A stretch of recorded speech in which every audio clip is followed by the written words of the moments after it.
The River's Reflection, a story of the Palace of Westminster. The story of the British Parliament begins not with stone and spire, but with the quiet movement of water.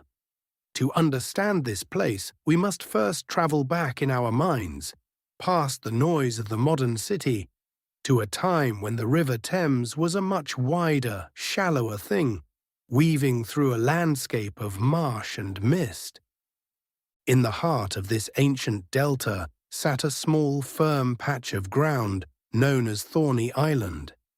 It was a place of brambles and silence, yet it was here that the foundations of a nation would be laid.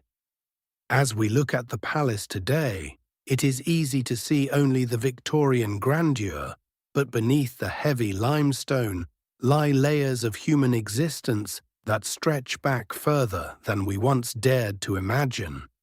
In late 2025 and into this current year of 2026, archaeologists working in the palace courtyards have uncovered a hidden world. They found over 60 fragments of flint, worked into sharp edges by human hands, more than 6,000 years ago.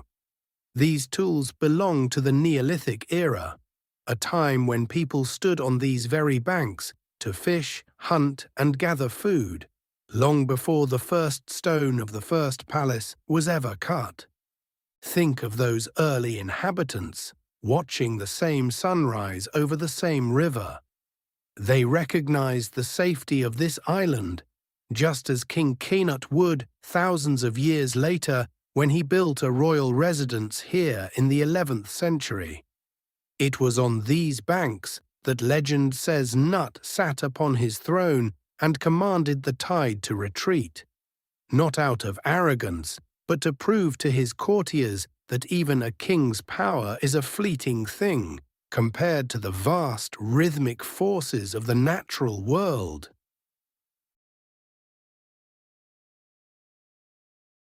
The true transformation of Thorney Island began with Edward the Confessor. In the 1040s, he chose this site for his most ambitious project, the construction of a great Westminster, an abbey to the west of the City of London.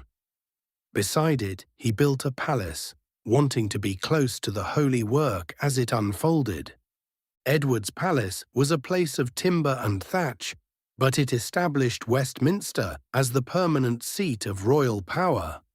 When he died in 1066, he was buried in his new abbey, and since that day, almost every English monarch has been crowned just steps away from the palace walls. When William the Conqueror arrived from Normandy, he inherited this royal landscape. But it was his son, William Rufus, who left the most enduring mark.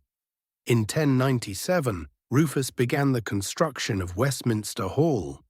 At the time, it was a marvel of the medieval world, the largest hall in Europe. Rufus was a man of immense ego. When his courtiers marveled at the hall's size, he reportedly remarked that it was half too large for a bedchamber, but too small for a hall. Yet the walls he built have proven him wrong by their sheer endurance. They have stood for over 900 years, witnessing the shifting light of the English seasons. In the late 14th century, King Richard II gave the hall its crowning glory, the magnificent hammer-beam roof. It is a masterpiece of medieval engineering, carved from massive beams of English oak. If you look up into the shadows of the rafters, you can see silent wooden angels carved into the ends of the beams. For 6 centuries, they have hovered there, looking down upon coronation banquets, the trials of knights, and the slow, steady birth of the law. As the centuries turned, the palace grew into a sprawling, mismatched collection of chambers, chapels, and corridors. It was never a single unified building, but a living organism that adapted to the needs of the state. By the 16th century, the monarchy had moved its primary residence elsewhere, and the Palace of Westminster became the permanent home of Parliament. the House of Commons took up residence in St. Stephen's Chapel, a space of incredible Gothic beauty, where the members sat in the choir stalls facing one another, a layout that defines the adversarial nature of British politics to this day. The Lords gathered in the Painted Chamber, so named for the vibrant murals of virtuous kings and biblical scenes that adorned its walls. It was a cramped, labyrinthine place, smelling of river mud, wood smoke, and old parchment.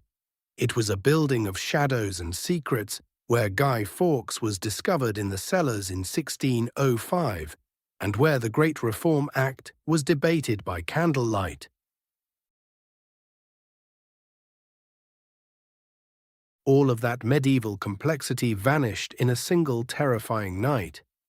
On October 16, 1834, two workmen were tasked with burning a massive stockpile of ancient wooden tally sticks, the medieval version of accounting receipts, in the furnaces beneath the House of Lords. The fire grew too hot, too quickly.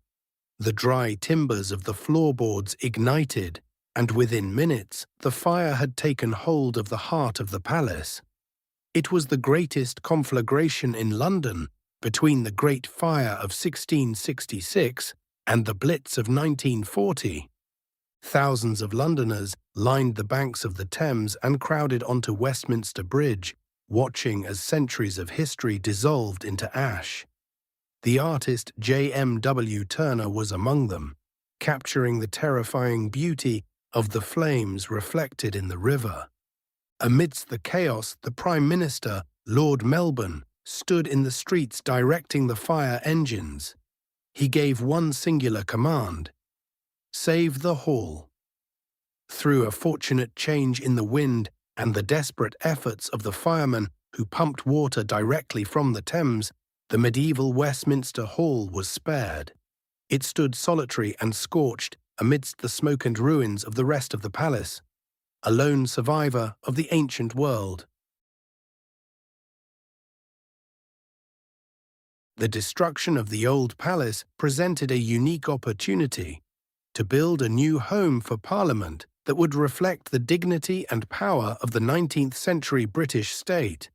A competition was held, and the winners were an unlikely pair: Charles Barry, a classical architect, and Augustus Welby Pugin, a young, brilliant, and deeply religious man who was obsessed with the Gothic style. Barry provided the grand, symmetrical bones of the building, but the soul of the palace belonged to Pugin. He believed that the pointed arch and the intricate carving of the Gothic era were not just decorations, but a moral necessity. Pugin worked himself to the point of exhaustion, designing every single detail you see today. He designed the ornate wallpaper, the brass inkstands, the thrones in the House of Lords, and the millions of encaustic tiles beneath the feet of the members. He even designed the massive Big Ben clock tower, officially the Elizabeth Tower, down to the very hands of the clock. The result was a forest of stone and gold.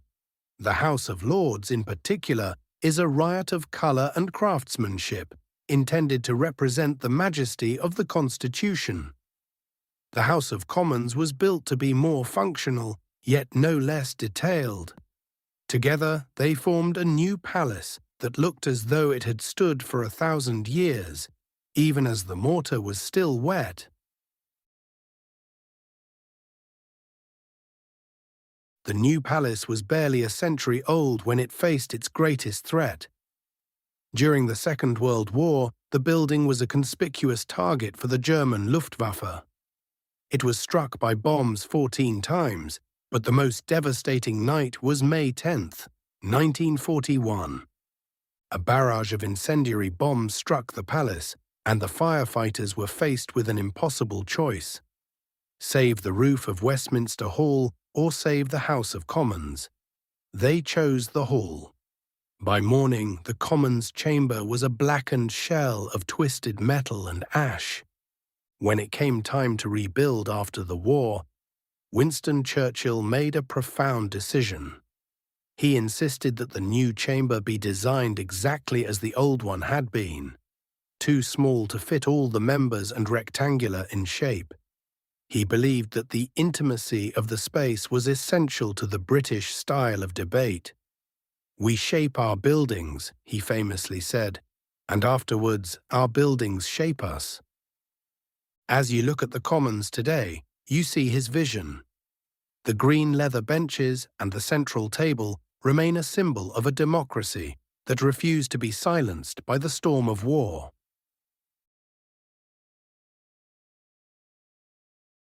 We now arrive at the palace as it stands in this current year of 2026.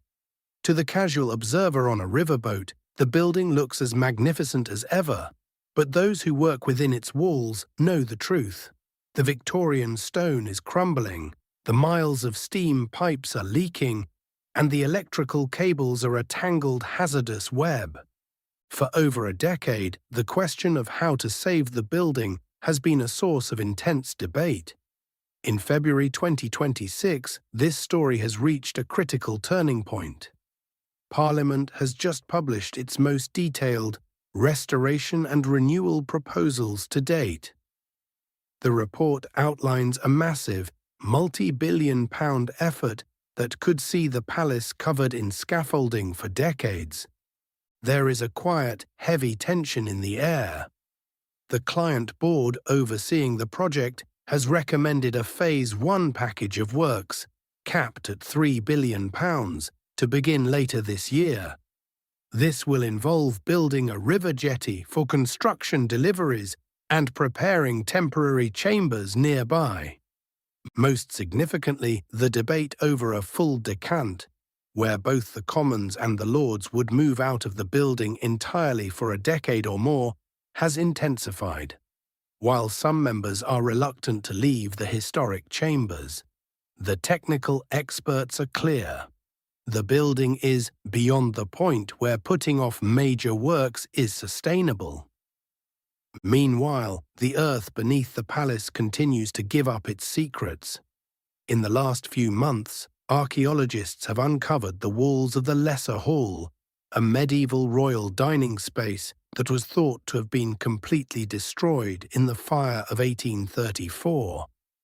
They found 800-year-old leather boots, a Roman altar fragment, and even a 19th-century beer jug inscribed with the name of a local tavern owner. These finds remind us that the Palace of Westminster is not a museum, but a living, layered piece of history. It is a building that has been broken and mended, burned and rebuilt, yet it always returns to its central purpose. As the sun sets over the Thames today, the surveyors are at work with their lasers, the stonemasons are preparing their chisels, and the quiet, rhythmic life of the palace continues. The story of the Island of Thorns is far from over. It is merely entering a new season of renewal as a nation works to ensure that these stones will stand for another 1,000 years, watching the river reflect the ever-changing sky.